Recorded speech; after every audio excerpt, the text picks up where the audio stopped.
आज हम कक्षा 7 विषय सामाजिक विज्ञान हमारा पर्यावरण पाठ 2 हमारी पृथ्वी के अंदर पढ़ेंगे।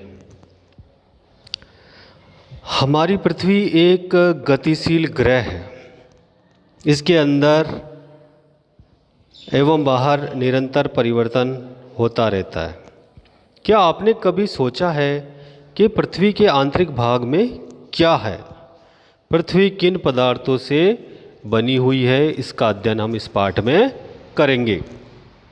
तो सर्वप्रथम पृथ्वी का आंतरिक भाग। एक प्याज की तरह पृथ्वी भी एक के ऊपर एक सकेंद्री परतों से बनी हुई है। पृथ्वी के सतह की सबसे ऊपरी परत परपल्टी कहते हैं। यह सबसे पतली परत होती है। यह महाद्वीपीय सहंति में 35 किलोमीटर एवं समुद्री सतह में केवल 5 किलोमीटर तक है। महाद्वीपीय सहंति मुख्य रूप में सिलिका एवं एल्यूमिना जैसे खनिजों से बनी हुई है, इसलिए इसे सी का अर्थ होता है सिलिका तथा एल का मतलब होता है एल्यूमिना, यानी सिलिका और एल्यूमिना दोनों से मिलकर बनी हुई है, इसलिए इसे सीएल कहा जाता है। महासागर की प्रॉपर्टी मुख्यतः सिलिका एवं मैग्नीशियम की बनी है, इसलिए इसे सी में, यानी सी का अर्थ होता है सिलिका और मैग का अर्थ होता है मैग्नीशियम कहा जाता है। आप इसको चित्र 2.2 में देख सकते हैं। महाद्वीपीय प्रॉपर्टी और महाद्वीपीय प्रॉपर्टी के ठीक नीचे मेंटल होता है, जो 2900 किलोमीटर की गहराई तक फैला होता है। इसकी सबसे आंतरिक परत क्रोड है। तो इस चित्र में देखिए आप महाद्वीपीय प्रॉपर्टी, महाद्वीप, महासागर और महासागरीय प्रॉपर्टी, यानी ये महाद्वीपीय प्रॉपर्टी एवं महासागरीय प्रॉपर्टी दोनों को इस चित्र के माध्यम से समझाया गया है। और ऊपर वाले चित्र में देखिए पृथ्वी का आंतरिक भाग।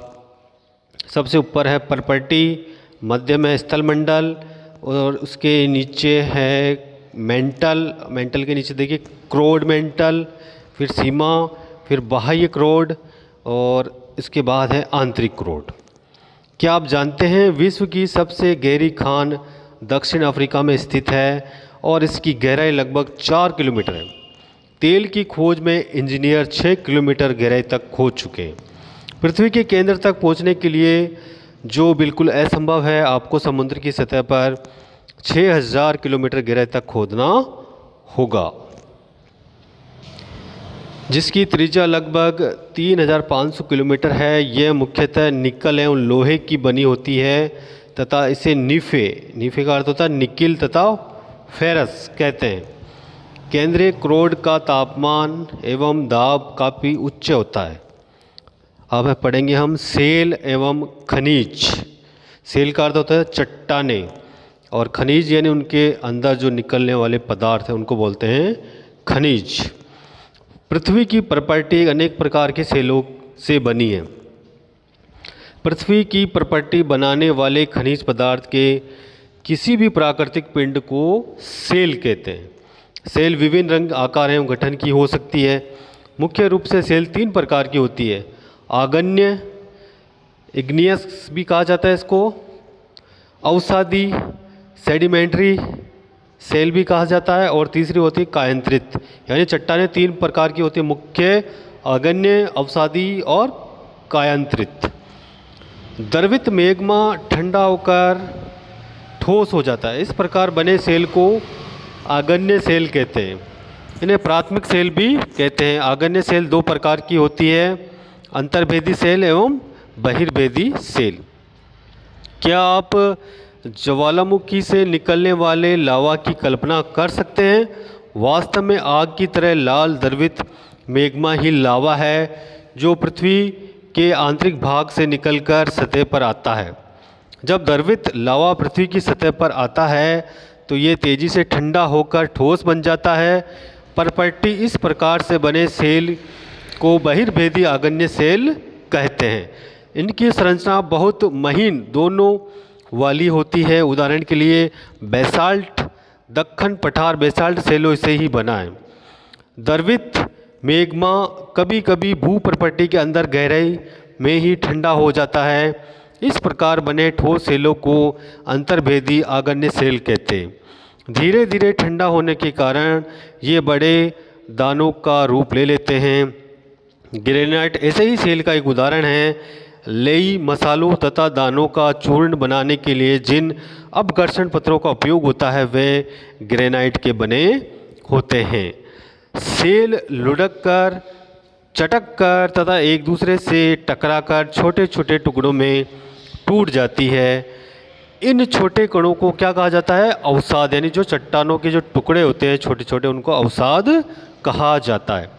ये अवसाद हवा, जल आदि के द्वारा एक स्थान से दूसरे स्थान पर पहुंचाकर जमा कर दिए जाते हैं।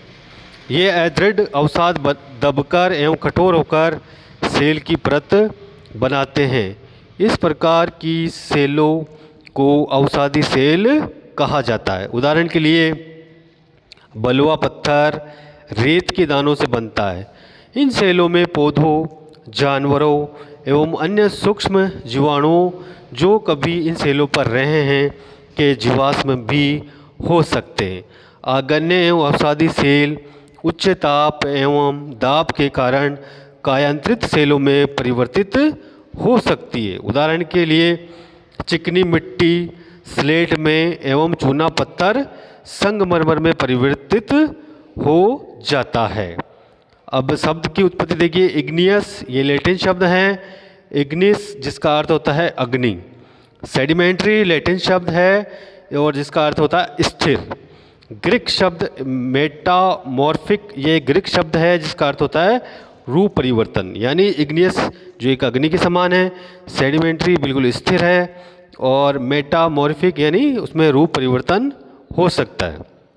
जीवाश्म सेलों की परतों में दबे मृत पौधों एवं जंतुओं के अवशेषों को जीवाश्म कहा जाता है।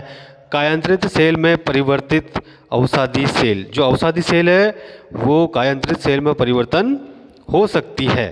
आप इस चित्र के माध्यम से देख सकते हैं। सेल हमारे लिए बहुत उपयोगी है। कठोर सेलों का उपयोग सड़क, घर एवं इमारत बनाने के लिए किया जाता है। आप पत्थरों का उपयोग कई खेलों में करते हैं। उदाहरण के लिए 7 पत्थर पिट्ठू उसमें उपयोग होता है। चिबिड्डी, स्टापू या किटकिट, 5 पत्थर, गिट्टी आदि। आप अपने दादा दादी, माता पिता, पड़ोसियों आदि से पूछकर कुछ अन्य खेलों की जानकारी प्राप्त करें। अनेक स्मारकों के चित्र एकत्रित कीजिए और उनसे पता कीजिए कि ये किस चीज़ का बना है। जैसे ये ताजमहल है, ये किस चीज़ का बना हुआ है? ये संगमरमर का बना हुआ है। और दूसरा है लाल किला, जो लाल बलुआ पत्थर से बना हुआ है। आप चित्र के माध्यम से देख सकते हैं।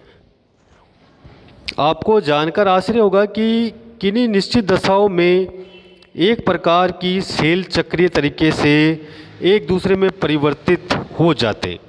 एक सेल से दूसरे सेल में परिवर्तन होने की इस प्रक्रिया को सेल चक्र कहते हैं। आप जानते हैं कि द्रवित मैग्मा ठंडा होकर ठोस आग्नेय सेल बन जाता है। यह आग्नेय सेल छोटे छोटे टुकड़ों में टूटकर एक स्थान से दूसरे स्थान पर स्थानांतरित होकर अवसादी सेल का निर्माण करते हैं। ताप एवं दाब के कारण ये आग्नेय एवं अवसादी सेल कायांतरित सेल में बदल जाते हैं। इनमें परिवर्तन होता रहता है। अत्यधिक ताप एवं दाब के कारण कायांतरित सेल पुनः पिघलकर द्रवित मैग्मा बन जाती है। ये द्रवित मैग्मा पुनः ठंडा होकर ठोस आग्नेय सेल में परिवर्तित हो जाती है। आप इस चित्र के माध्यम से समझ सकते हैं। मैग्मा है जो आग्नेय सेल में बदल गई। आग्नेय सेल है अवसाद, अवसाद से अवसादी सेल, अवसादी सेल से कायांतरित सेल और कायांतरित सेल से वापस मैग्मा सेल। तो ये परिवर्तन चलता रहता है, ये इसे सेल चक्र कहा जाता है। तो हमारी पृथ्वी के अंदर 9 भाग हैं। सेल विभिन्न खनिजों से बनी होती है। खनिज प्राकृतिक रूप से पाए जाने वाले पदार्थ हैं जिनका निश्चित भौतिक गुणधर्म एवं निश्चित रासायनिक मिश्रण होता है। खनिज मानव जाति के लिए बहुत महत्वपूर्ण है। कुछ का उपयोग ईंधन की तरह होता है, जैसे कोयला, प्राकृतिक गैस, पेट्रोल। इनका उपयोग उद्योगों, औषधि एवं उर्वरक में भी होता है, जैसे लोहा, एल्यूमिनियम, सोना, यूरेनियम आदि। तो आपके राज्य में कौन कौन से खनिज पाए जाते हैं उसका एक श्रेणी बनाकर आप पता कर सकते हैं कि जैसे राजस्थान में कौन कौन से खनिज पाए जाते हैं, इनकी सूची बनाकर हम पता कर सकते हैं, जान सकते हैं। तो आज हमने पृथ्वी की संरचना के बारे में और खनिज पदार्थों के बारे में, चट्टानों के बारे में इनका अध्ययन किया। आशा करता हूँ कि ये पाठ आपको अच्छे से समझ में आया होगा। आप इस पाठ को अच्छे से समझें, चित्रों को समझें। आपको समझ में नहीं आया तो आप अपने अध्यापक से पूछ सकते हैं। धन्यवाद।